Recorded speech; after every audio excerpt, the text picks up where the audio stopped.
Immigration red દરમિયાન warrant વગર કોઈને પકડી લેવું હવે યુએસમાં એટલું સીધું નહીં રહે. ફેડરલ કોર્ટે ક્લિયર કહ્યું છે કે ઇમિગ્રેશન એજન્ટ્સ કોઈ વ્યક્તિને જ્યુડિશિયલ વોરંટ વગર ત્યારે જ અરેસ્ટ કરી શકે છે જ્યારે ક્લિયર લાગે કે ભાઈ એ ભાગી શકે છે. આ ડિસિઝન ખાલી એક લીગલ ટેકનિકલિટી નથી પણ ડ્યુ પ્રોસેસ, પર્સનલ રાઇટ્સ અને આઈસના પાવર્સ પર મોટો સવાલ ઊભો કરે છે. તો આપણે જોઈશું કે કોર્ટે શું કહ્યું, એડમિનિસ્ટ્રેટિવ વોરંટ અને જ્યુડિશિયલ વોરંટમાં શું ફરક હોય છે, એજન્ટ્સની લીગલ લિમિટ શું છે, યુએસમાં રહેનારા ઇન્ડિયન્સ માટે એનો શું અર્થ છે અને એવી સિચ્યુએશનમાં તમારા રાઇટ શું કહે છે.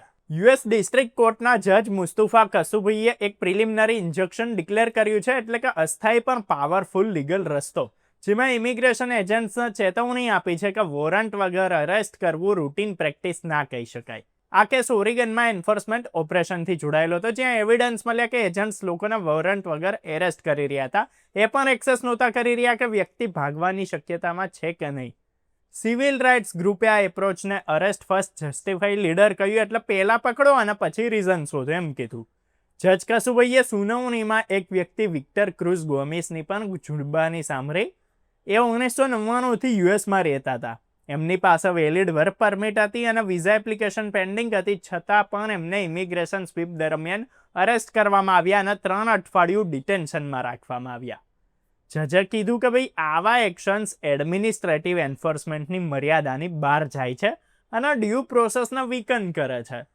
એમણે ક્લિયર કીધું કે ભાઈ જ્યારે ઓથોરિટીઝની પાસે વધારે પાવર હોય છે તો રિસ્ટ્રેન એટલે કે સંયમ પણ એટલો જ જરૂરી હોય છે. એ જ કોન્સ્ટિટ્યુશનલ સિસ્ટમનો સિદ્ધાંત છે. હવે સમજીએ કે ભાઈ રૂલ શું કહે છે.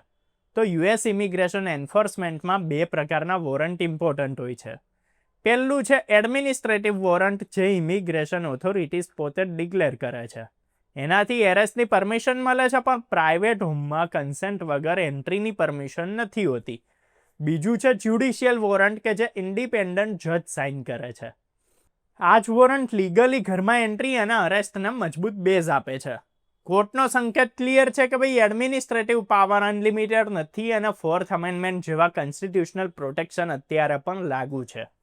આ રૂલિંગ એવા સમયે આવ્યું કે જ્યારે એક ઇન્ટરનલ મેમોમાં કહેવામાં આવ્યું હતું કે ભાઈ ઓફિસર્સ કેટલીક પરિસ્થિતિઓમાં જજ વોરંટ વગર પણ ઘરમાં ઘૂસી શકે છે. આ વાત પર ડેમોક્રેટિક સેનેટર રિચર્ડ બ્લુમેન્થલે ચિંતા વ્યક્ત કરી અને કીધું કે ભાઈ આવી પોલિસી કોન્સ્ટિટ્યુશનલ ઇન્ટરપ્રિટેશનની વિરુદ્ધમાં છે. એમનું કહેવું છે કે ભાઈ જ્યુડિશિયલ ઓવરસાઇટ વગર પ્રાઇવેટ સ્પેસમાં એન્ટ્રી કરવી સિરિયસ લીગલ ઇસ્યુ છે. હવે ઇન્ડિયન કમ્યુનિટી માટે એનો પ્રેક્ટિકલ મિનિંગ સમજવો જરૂરી છે.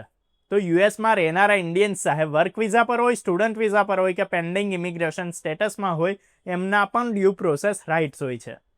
જો કોઈ એજન્ટ વોરંટ બતાવ્યા વગર પ્રાઇવેટ પ્રોપર્ટીમાં એન્ટર કરવા માંગે છે તો રેસિડેન્ટને વોરંટ જોવાનો અધિકાર છે. જ્યુડિશિયલ વોરંટ પર જજની સાઇન હોય છે અને એડ્રેસ ક્લિયરલી લખેલું હોય છે. એડમિનિસ્ટ્રેટિવ વોરંટ એટલી લીગલ એન્ટ્રી પાવર નથી આપતું. એટલે એવી સિચ્યુએશનમાં સૌથી જરૂરી છે શાંત રહેવું, ફિઝિકલ રેઝિસ્ટન્સ ના કરવું, પણ લીગલ ક્લેરિટી માંગવી. ડોર ખોલતા પહેલા વોરંટને વેરીફાઈ કરવાનો અધિકાર પણ છે તમારી પાસે.